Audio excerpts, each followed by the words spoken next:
Welcome back in my channel. Today we are going to study class 6 history chapter 1 what where and the when. This is a revision. If you are new please subscribe my channel. तो उसमें शुरू करते हैं. यदि आपको detail में देखना है चैप्टर तो डिस्क्रिप्शन बॉक्स में आपको पूरी प्लेलिस्ट मिल जाएगी, तब जाकर देख सकते हो. ज्योग्राफी की रिवीजन नोट्स हैं और साइंस के भी 8 चैप्टर तो जाकर आप देख सकते हो. तो इसमें शुरू करते हैं what where and the when. What मने क्या, वेयर मने कहाँ और व्हेन मने कब. तो ये है क्लास 6 हिस्ट्री एनसीईआरटी चैप्टर 1 के नोट्स हैं. What can we know about the past. हम कैसे जान सकते हैं कि हमारे पास्ट के बारे में क्या हुआ था, कैसे हुआ था, कैसे कैसे लोग रहते थे और उनको किस तरह से हम उनको देख सकते हैं. तो आगे देखते हैं कि there are the several things we can know about are the past the such. हम क्या करते हैं कि बहुत सारी जो चीज़ें होती हैं उनके बारे में जानकारी प्राप्त कर सकते हैं पास्ट के बारे में. जैसे कि वाट पीपल यूज टू इट, कि लोग क्या चीज़ यूज करते थे खाने में. The type of the cloth, किस तरह के कपड़े पहनते थे, किस तरह के कपड़े यूज़ करते थे. And the house in the which they live, और किस तरह के घरों में रहते थे. तो हम पास्ट के बारे में देख सकते हैं कि लोगों को उसके खान पान के बारे में, उनके पहनावे के बारे में और जिस तरह के घर में रहते उसके बारे में पता चलता है कि पास्ट में वे लोग किस तरह से अपना जीवन यापन करते थे. फिर है कि how were the leaves of the Hunter, कि किस तरह से जो हंटर थे. हंटर का मतलब जो एनिमल्स को मारते थे. हेडर का मतलब चरवाए होते थे, जो मतलब जानवर को चराते थे. फार्मर मतलब किसान होते थे. रूलर मतलब शासक होते थे. मर्चेंट का मतलब व्यापारी होते थे. प्रीस्ट का मतलब पुजारी होते थे. क्राफ्ट पर्सन का मतलब होते थे कि दस्तकार. आर्टिस्ट का मतलब होता है कि कलाकार. और म्यूजिशियन का मतलब है कि जो म्यूजिशियन मतलब गाना गाते थे या फिर बनाते थे, म्यूजिशियन को गाने को बनाते थे. साइंटिस्ट, तो हम उनके बारे में देखते थे कि किस तरह से वो रहते थे. फिर the game the children use to play, कि जो बच्चे होते थे, बच्चे किस तरह से खेल खेलते थे. The stories the they have the heard, उन्हें किस तरह की कहानियाँ सुनी थी.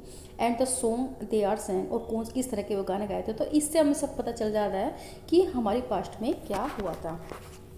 What did people live, where did people live, लोग कहाँ रहते थे. तो इसमें आगे देखते people have the live along the bank of Narmada, जो लोग होते थे वो नम्रता जो रिवर थी, नदी थी, उसके किनारे रहते थे. फॉर द 700,000 ईयर, मतलब हजारों साल पहले लोग वाग उसके मतलब नम्रता रिवर के किनारे रहते थे. These the people in the stay on the bank of Namrata river and they knew about in the A past the A wealth of the plant surrounding forest. वो इसलिए रहते थे उनके बैंक के पास, मतलब नम्रता नदी के पास, क्योंकि वो जानते थे वहाँ की जो वेल्थ है, वहाँ के जो प्लांट्स कैसे हैं, वहाँ के पेड़ पौधे कैसे हैं, वहाँ का जंगल, उससे सब वो क्या होते थे, फैमिलियर थे. वे उनके बारे में जानकारी रखते थे. दे यूज टू कलेक्ट रूट, इसलिए क्या करते थे, उसकी जड़ों को, जो प्लांट होते हैं जड़ों को इकट्ठा करते थे. फ्रूट को, फलों को इकट्ठा करते थे. Other the forest produce of the their food, और जो भी दूसरे हमारे जो जंगलों के जो प्रोड्यूस है, जो भी चीज़ें हैं उसको खाने में अपने यूज करते थे.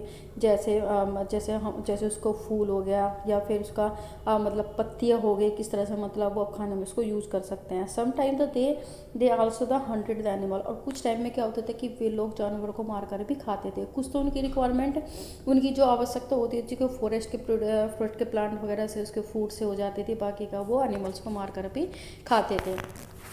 The area where the women and the men in the first began to grow in the crops such as the wheat and the barley was the about the 8,000 year ago. कि एक मतलब जो 8,000 साल पहले क्या था कि लोग क्या करते थे कि लोगों ने, जो वहाँ की औरतें थी और लोगों ने वीट, गेहूँ और बारले बाजरा को उगाना चालू करा, शुरू किया वहाँ पे, मतलब क्रॉप्स को. कितने 8,000 साल पहले. तो ये आपको याद रखना है कि कितने साल पहले किया था. People also to begin to look after the animal. अब लोगों ने क्या कर दिया धीरे धीरे कि उन्होंने जो जानवर है, जानवर की देखभाल करनी चालू कर दी, उनको पालना शुरू कर दिया. जैसे सबसे पहले गोट, सीप और cattle use to live in the village, मतलब जो भी गाँव में वहाँ पे रहते थे, वहाँ पे उन्होंने इनको पालना शुरू कर दिया. फिर आगे है इसमें the place where in the rice was the first grown. अब ये जो चावल है, चावल कौन सा स्थान है जहाँ पे चावल सबसे पहले बार उगाया गया था. तो हमारा जो उत्तर है विंध्यास के उत्तर में सबसे पहले क्या उगाया गया था, हमारा चावल उगाया गया था. फिर about the 2500 year ago the cities that develop from the bank of Ganga, और जो भी शहर, सबसे पहले जो शहर का विकास वो गंगा नदी के किनारे हुआ और उसकी ट्रिब्यूटरी जो उसकी सहायक नदी थी उसके किनारे हुआ, and along the sea coast, और जो भी समुद्री एरिया था गंगा थी और गंगा की ट्रिब्यूटरीज थी उसके पास सबसे पहले क्या हुए 2500 साल पहले उसके किनारे पर शहरों का विकास शुरू हुआ। कितने 2500 साल पहले। एंशियंट टाइम, जो पुराने टाइम में क्या था कि जो एरिया था जो हमारा गंगा का और उसकी ट्रिब्यूटरी रिवर का to the south of the Ganga, Ganga के जो दक्षिणी वाला एरिया था उसको मगधा बोलते थे, which is now laying in the state of the Bihar, जिसको आज के टाइम में हम बिहार बोलते हैं। Man women the move in the search of the livelihood, जो औरतें होती थी, आदमी होते वहाँ पे अपने स्थान को, रहने के स्थान को ढूंढते थे, and also the escape from the natural disaster like in the flood and the draught, और क्या करते थे कि जो नेचुरल प्राकृतिक में डिजास्टर थी, जो आपदाएं आती थी, जैसे हमारा फ्लड होगा, बाढ़ होगा, ड्रोट, सूखा पड़ना, तो वहाँ से बचने के लिए वो इन स्थानों पर रहने का स्थान ढूंढते थे, क्योंकि वहाँ पे आसानी से खेती की जा सकती थी, और वहाँ की जो फॉरेस्ट थे, नेचुरल जो चीज़ें थी तो वो काफ़ी अच्छी थी। These the movement of the people interest are the a culture the traditional, और ये क्या हुआ कि जो मूवमेंट हुआ लोगों को वहाँ पे काफ़ी ज़्यादा समृद्धि आई उनके कल्चर में, उनके रहन सहन के एरिए उसमें व्यवहार में। People have in the share the new way of the carving in the stone, और लोगों ने क्या करना शुरू कर दिया, नए नए तरीके शुरू कर दिए, नए नए तरीके को शेयर करना कर दिया अपना, जैसे कार्विंग करना, स्टोन पर दस्तकारी करना, उसमें नई नई चीज़ें बनाना, एंड कंपोजिंग म्यूजिक, और म्यूजिक को बनाना वो सीख लिया उन्होंने वहाँ पे, and the even in the cooking the food और द सेवरल द 100 ईयर, और उन्होंने क्या कर दिया जो खाने को पकाना भी शुरू कर दिया बहुत सारे हज़ारों साल पहले क्या करते हैं उन्होंने वहाँ पे ये चीज़ें डेवलप करनी चालू कर दी जैसे जैसे वो वहाँ पे रहने लगे। फिर नेम ऑफ द लैंड कौन सी अब लैंड थी कि जहाँ पे ये रहते थे, तो are the countries known as by the both of the India Bharat, और जो जहाँ पे ये लोग रहते थे, जहाँ पे इन्होंने मतलब रहना चालू किया, तो वो वाली कंट्री को हम दो वर्ड से बोलते हैं, एक को बोलते हैं हम इंडिया, दूसरे को बोलते हैं भारत, जिसमें हम आज रहते हैं। फिर अब हमारा है यहाँ पे the word Indian the come from the Indus, अब हमें पता है कि जो हमारा वर्ड है जो एक अक्सर है ये इंडस से आया है, इंडस से, और इसको हम सिंधु बोलते थे, संस्कृत से बोले सिंधु, और वैसे इंडस से आ रहा है। The Irani and the Greek who came in the through the north west about the 2500 year, जो भी हमारे जो ईरानी थे वो ग्रीक आए थे, हमारे 2500 साल पहले आए थे, वो हमारे नॉर्थ वेस्ट से आए थे, उत्तर पश्चिम से आए थे। उन्होंने क्या बोला, इन सबको हिंदोस बोला और इंदोस बोला, कि इन्होंने बोला इंदोस और इंदोस, वो बोला ईरानियों ने और ग्रीक ने। फिर हमारा है and the land of the east of the river a the काल्डिडा, और जो भी जो लैंड थी हमारी जो इधर आप ही कह सकते हो पूर्व की दिशा वाली थी, नदी के पूर्व दिशा वाली थी, उसको इंडिया बोला गया। अब आगे हैं the name of the Bharat was the use A group of people, जो भारत का जो नाम बोला गया वो उन लोगों के लिए बोला गया वो live in the north waste, जो हमारे इंडिया के नॉर्थ वेस्ट में रहते थे। जैसे ये हमारा इंडिया है तो इस साइड जो रहेंगे तो यहाँ पे इन लोगों को क्या बोला उन्होंने, भारत बोला, उन लोगों के ग्रुप को भारत बोला। And they are in the mention in the Rigveda, जो हमें ऋग्वेदा के मेंशन में मिलता है। The earliest composition in the Sanskrit, जो हमें उनके अभिलेखों से मिलता है, संस्कृत के अभिलेखों से मिलता है, जो ये हमारे कंपोजिशन है, एक ग्रंथ है हमारा ऋग्वेद, उससे मिलता है। डेट अबाउट द 3500, जो हमारे लिखे गए थे 3500 साल पहले। Later it was the use for country, और उसके बाद ये हमारे देश में यूज़ किए गए। तो सबसे पहले यहाँ पे इनका डेवलप हुआ था, इनका कंपोजिशन हुआ था ऋग्वेद का, फिर हमारे इंडिया में हमारी कंट्री में ही शुरू हुए। अब हमारा है finding out about the past, कि हम कैसे ढूंढ सकते हैं अपने पास्ट के बारे में, किस तरह से पता लगा सकते हैं कि पास्ट में ये चीज़ें हुई थी। तो अब हमारा है कि one way in the through which we can the find out about the past by the reading the books that was written in the long ago।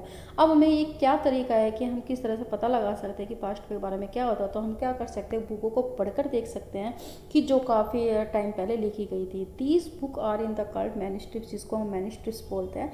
मैनु का मतलब होता है कि जो मतलब हाथ, मैनु की तरह हाथ के द्वारा लिखी गई जो भी अभिलेख होते थे तो उनको मैन्युस्क्रिप्ट्स बोलते थे, because they were in the written by, क्योंकि वो हमारे हाथों से लिखे होते थे। These are the written on the a palm leave, और किसी तरह जो पाम लीव होती थी तो पाम लीव की पत्ती पर वो लिखे जाते थे। On the specially the prepared in the bark of the tree, और वो जो पाम होते थे, ताड़, पाम मतलब ताड़, जो ताड़ के जो पत्तियाँ होती है उस पर होता था। और किसके द्वारा बनाए जाते थे, जो पत्तियों के जो बार्क होती है, उसकी छाल होती है, उसके द्वारा बनाए जाते थे। एज द ब्रिज, जिसको जिसका पेड़ होता था ब्रिज, उसकी खाल से बनाए जाते थे। Which in the grow in the Himalaya, जो ये वाला हिमालय में ये डेवलप होता था, वहाँ से मतलब वहाँ पे इनकी ग्रोथ होती थी।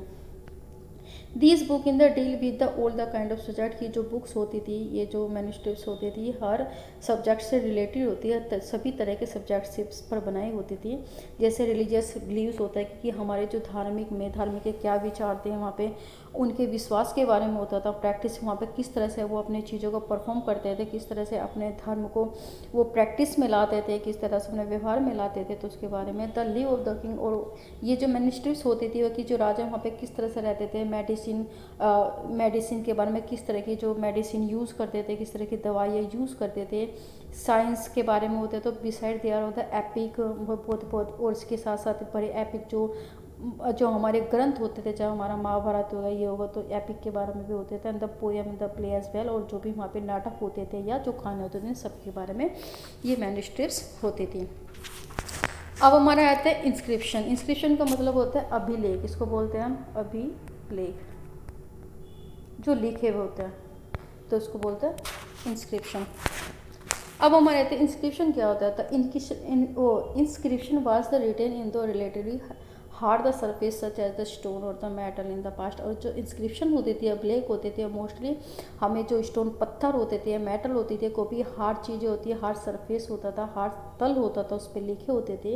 And the when the king wanted the there the order the inscribe so the people in the कुर्सी। और जो राजा होते थे उस टाइम, वो चाहते थे कि जो भी उनको ऑर्डर है, जो भी उनके आदेश है, उसको इंस्क्राइब किया जाए, उसको लिखा जाए, ताकि जो लोग हैं वो इनको देख सके, पढ़ सके और ओबे कर सके। उनका आदर, मतलब जो भी लोग होते थे वहाँ पे उनके राज्य में, या जो आगे वाली पीढ़ी में जो आने वाले थे, तो इसलिए अभिलेख लिखते ताकि उनके विचारों को, राजा के विचारों को वो पढ़ सके, उसको देख सके और उनका आदर सत्कार कर सके। They use the inscription of for this purpose, और इसीलिए ये जो इंस्क्रिप्शन होते थे, जो ये अभिलेख होते थे, इनके लिए यूज़ हुआ था।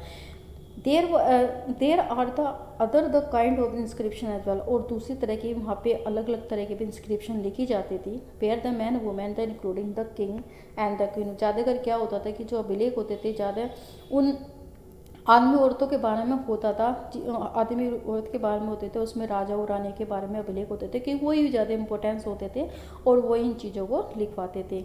Recorded by the daddy to know, वो चीज़ें होती थी जो भी उन्होंने किया था उस टाइम।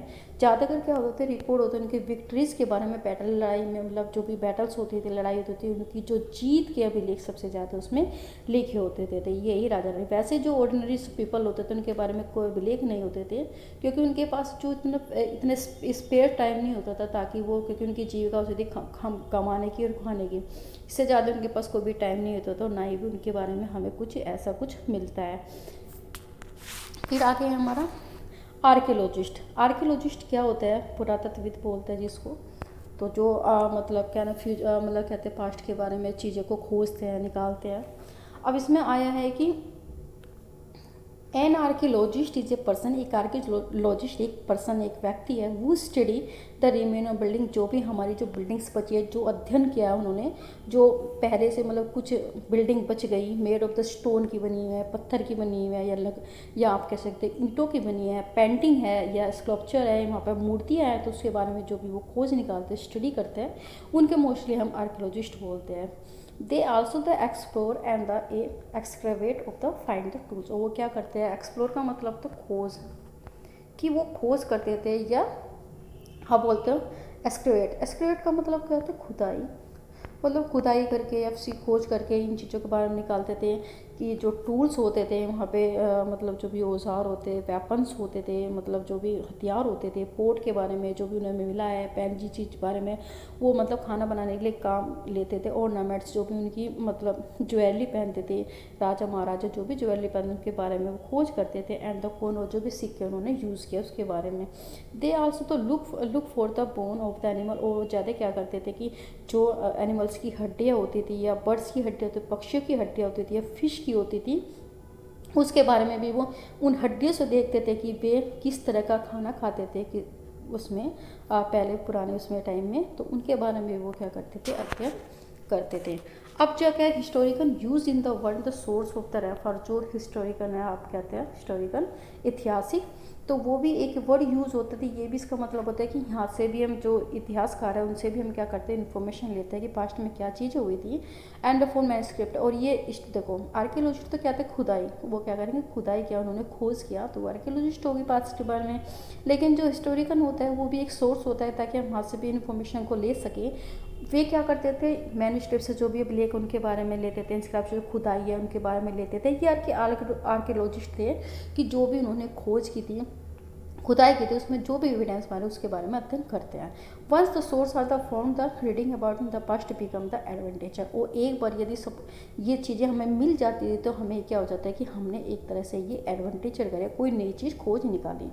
फिर so the historical and the archaeologist are the detective, हम कह सकते हैं कि जो इतिहासकार है या पुरातत्वविद है वो सारे एक डिटेक्टर है, एक तरह से कहते हैं ना खोज करने वाले होते हैं, वो होते हैं। वो use all the source like in the clue to find out about the past, और वही ये सारी चीज़ें निकालते हैं क्लू करके हमारे जो पास्ट के बारे में क्या क्या चीज़ें हुई थी। तो इसकी फर्स्ट चैप्टर की रिवीजन कंप्लीट हो चुकी थी। आपको अच्छा लगे तो चैनल को लाइक शेयर सब्सक्राइब कीजिए, और मैं इसलिए मिलते हैं आपको नेक्स्ट रिवीजन के साथ, नेक्स्ट चैप्टर के रिवीजन के साथ। तब तक के लिए अपना ध्यान रखें। Thank you for watching and take care.